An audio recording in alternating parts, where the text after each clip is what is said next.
Good afternoon, everybody, and thank you for joining. I'm Dr. Allison Arwady, Commissioner at the Chicago Department of Public Health, here to give a COVID-19 update related to the city of Chicago.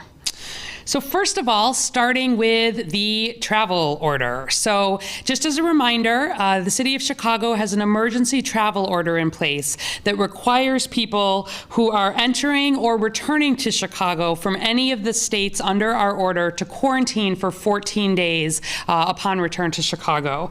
Essential workers are exempt if their travel is for work, and you can find out more about it at chicago.gov/coronavirus.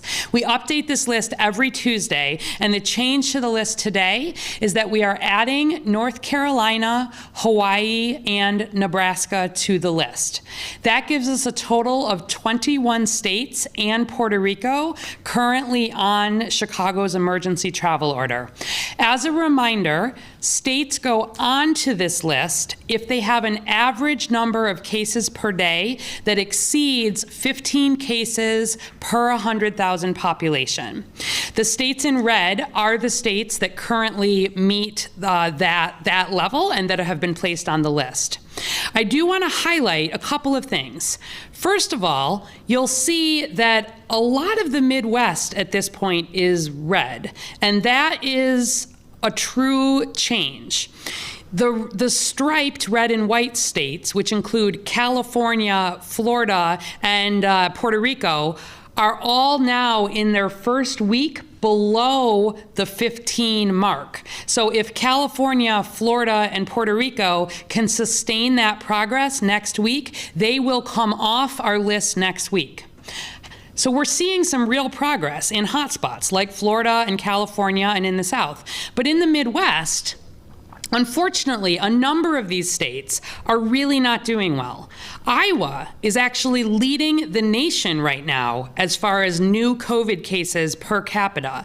And Iowa, Kansas, North Dakota, South Dakota, even Minnesota have had more cases in about the last week than they've had at any point to date in the COVID outbreak here in the US. So we really do have concerns in the Midwest broadly about COVID. I also want to remind you that those states in yellow include states that are a little bit on the border. They're seeing between 10 cases a day and 15 cases per day of COVID-19 per population, per 10,000 population. And if we look specifically, the next 5 states on the list, first of all, start off with Indiana, which I'm going to talk more about in just a second, followed by Kentucky, Minnesota, and then Florida and California, which are on the way back down. So the states in yellow are of some concern, not yet crossed the threshold to get on the list. And the states in gray are really where we are seeing good control of COVID. So you'll see that includes really the whole Northeast. It includes some states out west. It includes the Pacific Northwest. Closest to us, Michigan continues to really lead in terms of outbreak control here in the Midwest, and Ohio is doing quite well.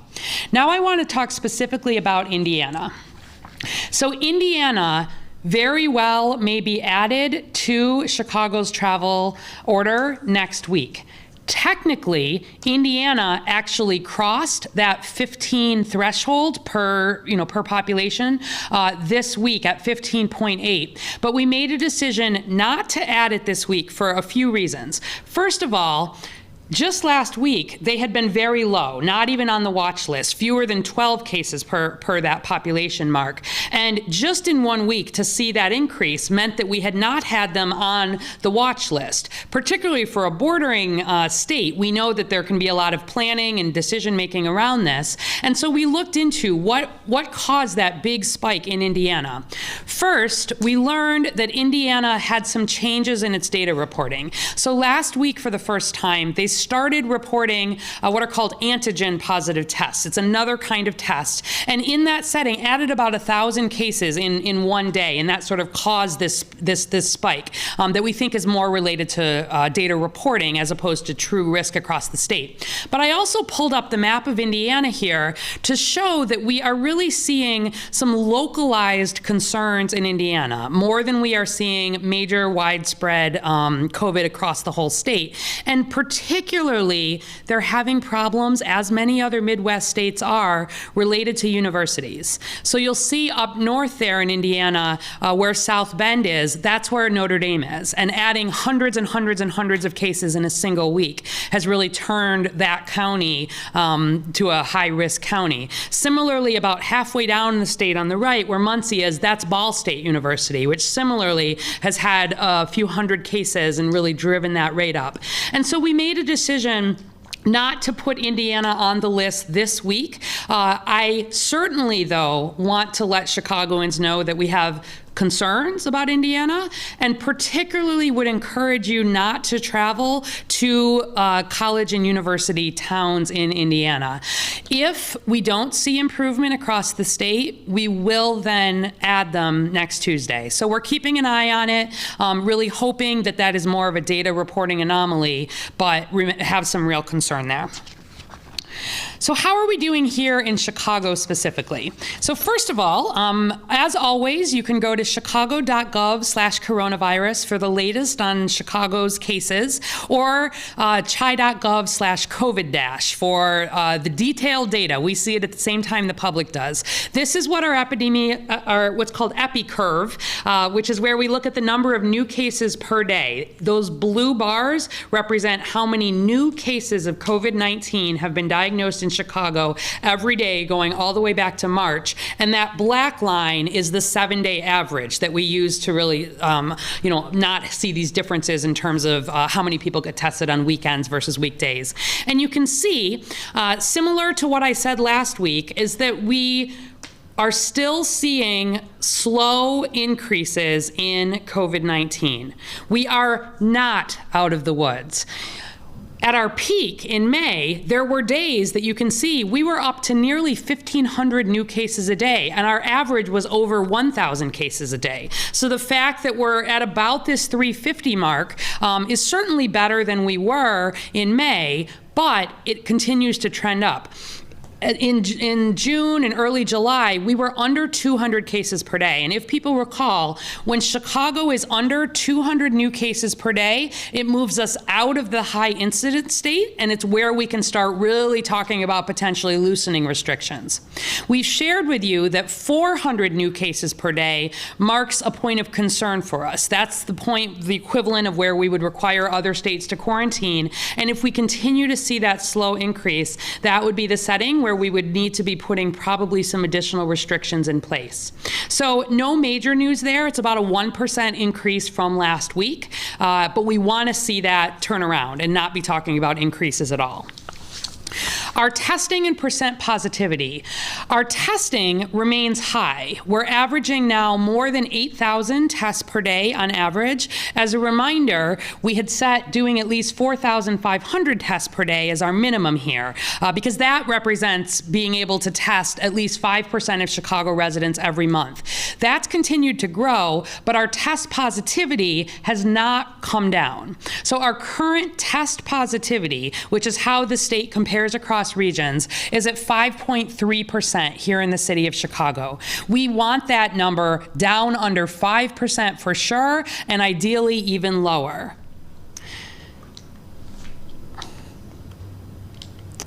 Our hospitalization and death data at this point does remain stable. Again, this is our curve throughout the whole outbreak. So for Chicago residents, on the left, the blue bars represent how many Chicago residents were being admitted to the hospital with COVID every day. At the peak, we had occasional days with more than 200, and we were averaging over 150. We continue to average fewer than 20 Chicago residents being admitted to the hospital every day, and that's been flat or even declining. Deaths also have remained flat. We remained at an average of 3 deaths per day. But I want to underscore that these are still 3 people dying every day from COVID here in Chicago, and up to as many as 20 people being hospitalized every day just among Chicago residents. We retain capacity, but still watching this very closely, and a continued rate of increase in cases, particularly if people who are diagnosed then spread it to people who have underlying conditions or who are older, can lead to increases in hospitalizations or even deaths. So we're feeling relatively comfortable with where this is looking, but we've got to turn our case rate around as well. I do want to highlight the hotspot analysis. This is just highlighting within the city of Chicago, most recently, where are we seeing census tracts that are hotspots or cold spots, meaning where are you seeing fewer cases than you would expect by population, and where are you seeing more cases than you would expect by population. And if you've been following along with us week after week, you see that we really continue to see the largest concern in Northwest Chicago and Southwest Chicago, with a small pocket of concern still down in Southeast Chicago, although we continue to make good progress in that setting. These are the zip codes where we know that there are a lot of structural factors that make people more likely to have COVID.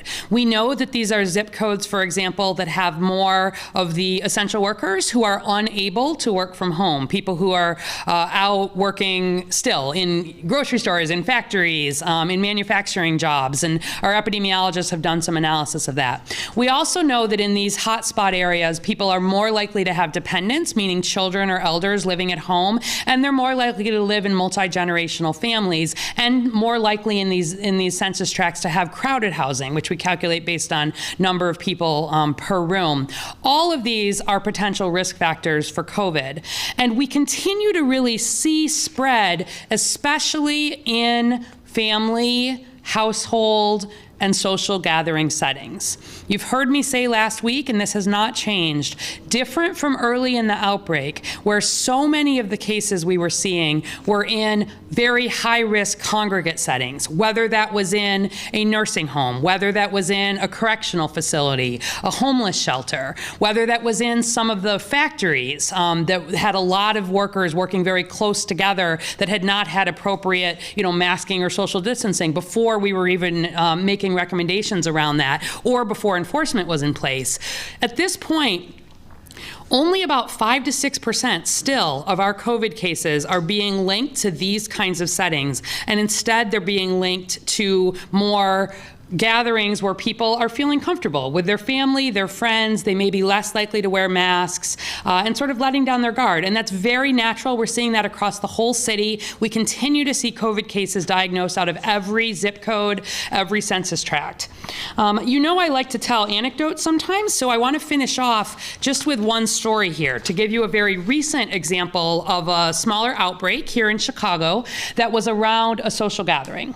So as you know, we have a team that, the Chicago Department of Public Health does case investigation and contact tracing for everybody diagnosed with COVID in the city of Chicago. We still sometimes have people who have questions about that. But we have some teams that are specifically focused on areas of concern. So I have a youth pediatrics team that does extra work among younger people who are diagnosed, particularly because the schools conversation is so important. We have a workplace team that does extra investigation if we're seeing overlap in terms of workplaces. We have nursing home teams, et cetera.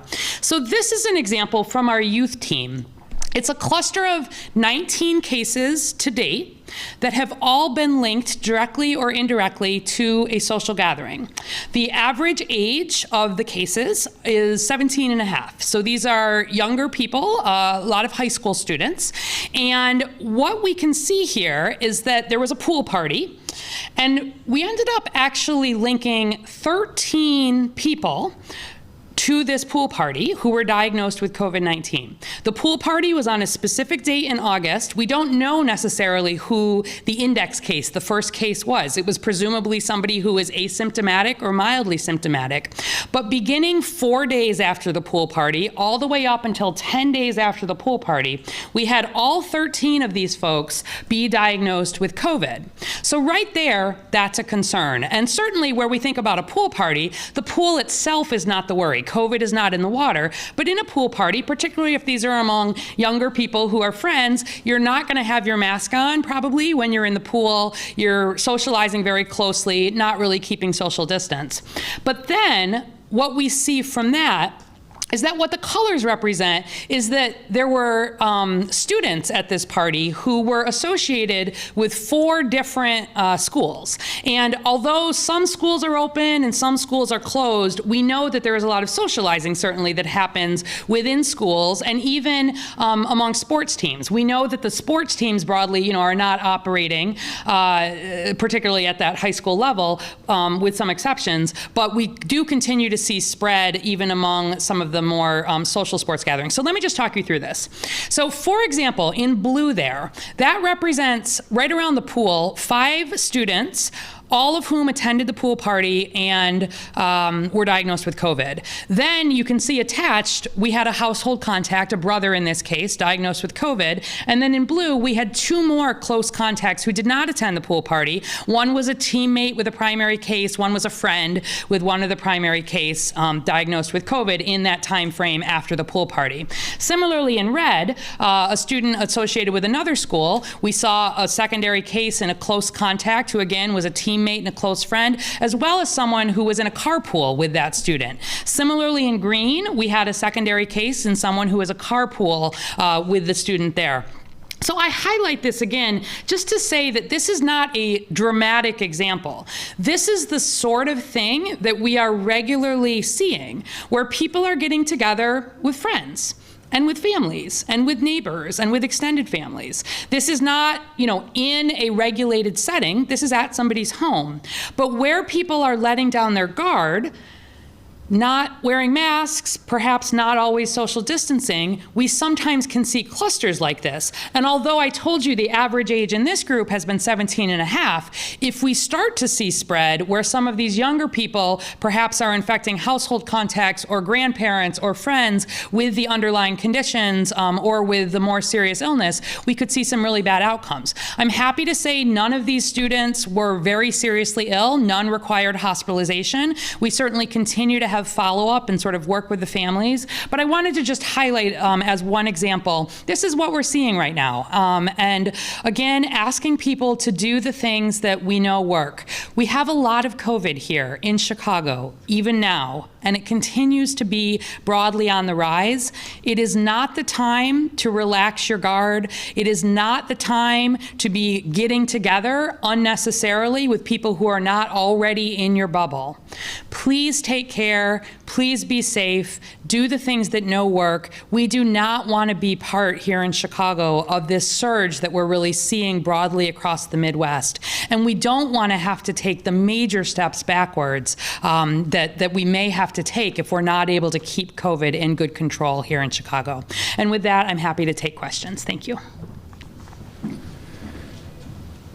Great. So I've got some questions here from WBBM AM. You kind of addressed this already, but what areas of the city are showing the highest rate of new COVID infections, if you want to say anything more about that? And also related to that, the county is reporting new cases are coming mainly from the 20 to 29 age group. Is that what the city is seeing? Sure. So similar to prior weeks, as we've talked about, I'll just bring up the map again here. We continue to see, these are the geographic areas and the zip codes of concern. We certainly push resources every single week. We look to see, although this is generalized at the hotspot level, we are looking at the health department in partnership with community partners. Are there specific areas where we're seeing not just continued high levels, but the potential for surge? Where are we seeing high % positivity? Where are we seeing new cases emerge? And that's where we really work to direct resources. We are at this point seeing just over half of the new cases in Chicago among people who report Latinx ethnicity. And so that's the setting in which we're really trying to step up messaging and testing resources and making sure that people are aware of what is available. Again, there are structural reasons for why we see some of that difference, but it remains a concern. To the age point, yes, we do continue to see the highest proportion, sort of disproportionately, in what we call the 18 to 29-year-old age group. That's the age at which we cut it. But it's not just the 18 to 29-year-olds. We're seeing sort of increases there, followed by the 30 to 39, followed by the 40 to 49. The good thing is we have done a good job at this point of protecting folks who are in that 70 plus and 80 plus age group and 60 plus who are much higher risk. So I'm pleased that the case rates have remained relatively low in that setting. That's absolutely what we want to see. And so we continue to do a lot of work in terms of really focusing on youth, and thank you to the many folks who have really helped be messengers in that space with us.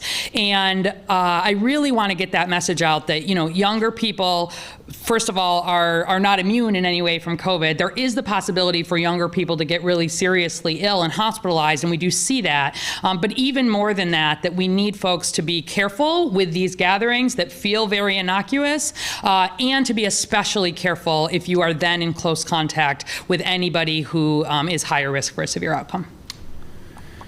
County health officials said yesterday that we are now in the beginning stages of a second surge. Is that what the city is seeing also?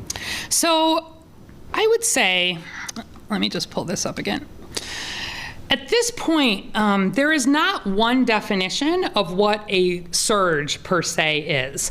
Suburban Cook County this week was added to the warning list for areas in Illinois that have had 2 concerning values for COVID-19. Really, the whole state, including Chicago, is at a warning level for our number of new cases. This 348 new cases per day, we're seeing levels of COVID like that across the whole state of concern. And in suburban Cook County, they also saw some increase in deaths, for example, that sort of put them in that warning state. But in addition to the counties or the sections of counties that are being diagnosed as or being labeled as these warning counties, we do see some other regions of the state that are surging more than we are here in terms of, for example, seeing more than 8% positivity over multiple days. That's what we saw in Will and Kankakee County, down by East St. Louis, et cetera.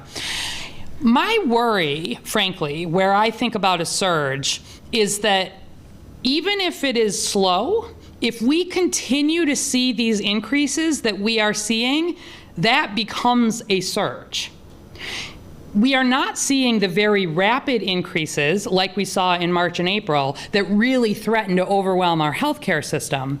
But even this slow increase, particularly as I think about a slow increase layered on top of colder weather coming, less ability for us to have gatherings outside, which we know is lower risk, although not low risk, as you see from this pool party, and we think about flu and other viruses that tend to spread more in the wintertime. I am really worried about what the fall and winter are going to look like here in Chicago, here in Cook County, here in Illinois, and here in the Midwest. And, I don't think just about Chicago when I'm looking at what's happening around us. It's part of why we dug into the details of what was going on in Indiana. We don't have walls. We don't have ways of, stopping the spread of COVID. And when any part of Illinois is not in good control for COVID, I consider all of us broadly not in good control for COVID. So I would certainly, echoing the county health officer, I think we are at the beginning of a slow increase, which could signal, if we're not able to turn that around, a slow beginning to what could be a significant surge as we move into the fall and winter. Time will tell, and people's individual behavior will tell.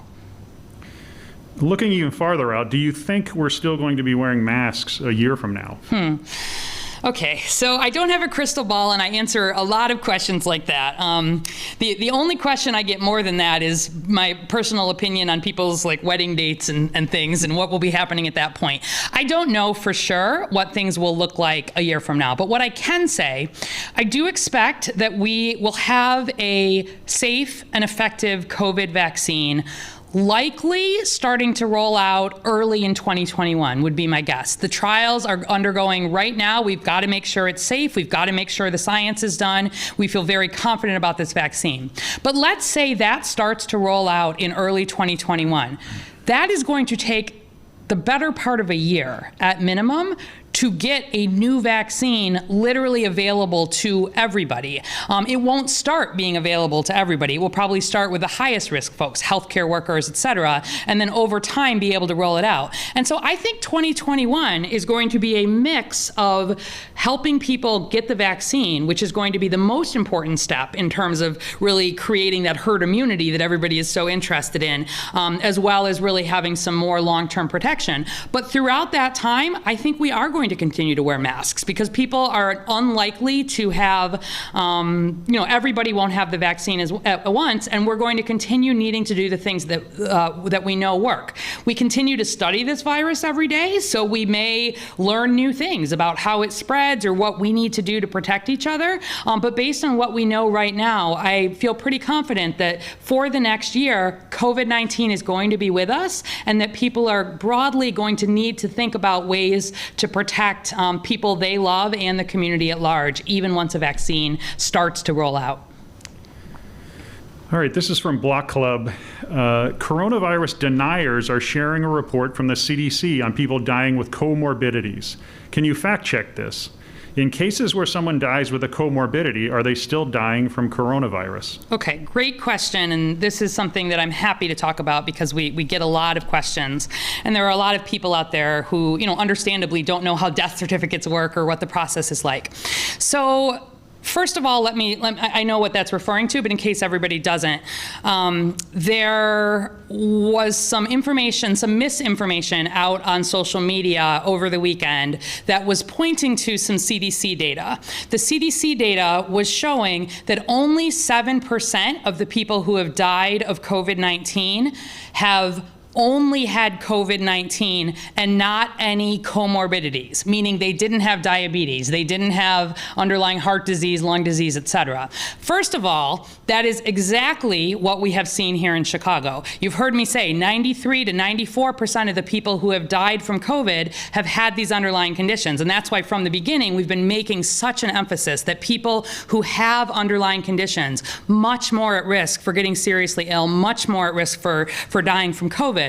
But what people misinterpreted in this was that somehow because these people also had diabetes or also had heart disease, they somehow didn't die of COVID, as opposed to having this comorbidity and dying from COVID. And so this went around and it said, only 7% of the people actually died from COVID. And even the president retweeted this, which is of significant concern to me, where we want to make sure that we're getting good, validated information about. So maybe let me give you an example that helps kind of understand this. I have filled out death certificates. I know most people have not. As a physician working in a hospital, if I am taking care of someone, let's say we take someone who has diabetes and they have heart failure at baseline. So they have a number of these underlying conditions.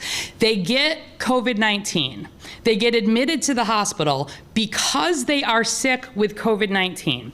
COVID-19 can go on to make their heart failure worse. Maybe it pushes them into having lung problems and respiratory failure. Maybe they develop kidney failure while they're in the hospital. All of this is because they've gotten COVID-19. If, unfortunately, this person dies while they're in the hospital, the doctor has to fill out the death certificate, and you list the things that this person had, as well as what is the ultimate cause of death. And so if I was filling out the death certificate for this person, I would say this person had heart failure and diabetes and lung disease. I might include the kidney failure they developed in the hospital due to COVID-19. And that is me making an assessment that that virus itself was why that person died now. We're all going to die at some point, but somebody who has diabetes or has heart disease would not have died right now if not for having been infected with COVID-19. Even if COVID-19 exacerbates or makes worse their other problems. And so where we report out that final cause of death, those are the people who are reported they're dying from COVID-19. And sometimes the medical examiner makes that determination. So a corollary question I sometimes get is, what if somebody, gets shot and they die, and then you test them and you found out they had COVID-19? Their cause of death is getting shot. It is not COVID-19. If they're getting tested, they could get counted as cases of COVID-19, but not as the death being caused by COVID-19. So there is a process where in reporting somebody's death, you include any of the things that may have contributed to their death, and you name an underlying cause that is the primary cause. And the reports of people who die of COVID-19 are people who died because of being infected with COVID. So I hope that sort of helps clear it up. I wish that we had only had 9,000 people die of COVID-19, but that is unfortunately not true. Okay. Also from Block Club, it seems like our death rate has fallen recently. Why is that? Why is this? And is it possible Chicago has undercounted COVID-19 deaths? And if so, how many could we be missing? Okay, so I would say our death rate is stable. Let me just move to the graph there. So on the right there, that is our death rate. And you can see again, it was very high early on. And we have really been holding steady at 2 to 3 deaths per day for, a number of a couple of months actually at this point. And that is primarily attributable, in my opinion, to the fact that we have gotten COVID in much better control in people who have these underlying conditions. So this directly relates to the fact that we're seeing more cases in younger individuals. When we were seeing a lot of cases in people in their 70s and people in their 80s, when we were seeing a lot of cases in highly vulnerable settings like nursing homes, we were seeing a lot of deaths as a result, because a lot of the people we would most like to protect from getting COVID, in fact, we're getting it at disproportionate rates. At this point, of course, I am pleased that we have not seen a resurgence in deaths. And I think we've also done a lot of, we've learned a lot about COVID. We've done a lot of neighborhood outreach with the Race Equity Rapid Response Team and others to encourage people to get tested so that, especially if they have an underlying condition and they test positive, we don't want people sitting at home. We want them seeking medical care, not waiting, getting into the hospital if they're sick. And we've seen improvements in terms of survival. We've learned more about how to take care of patients with COVID. There are some treatments that have shown some promise there. And so if somebody is really sick and needing to get admitted to the hospital or the ICU, just clinically, we've learned a lot about how to take care of them and how to help prevent death. So I think all of these together point to the fact that at this point, our death rate has remained relatively low, but it's still 3 Chicago residents every single day on average.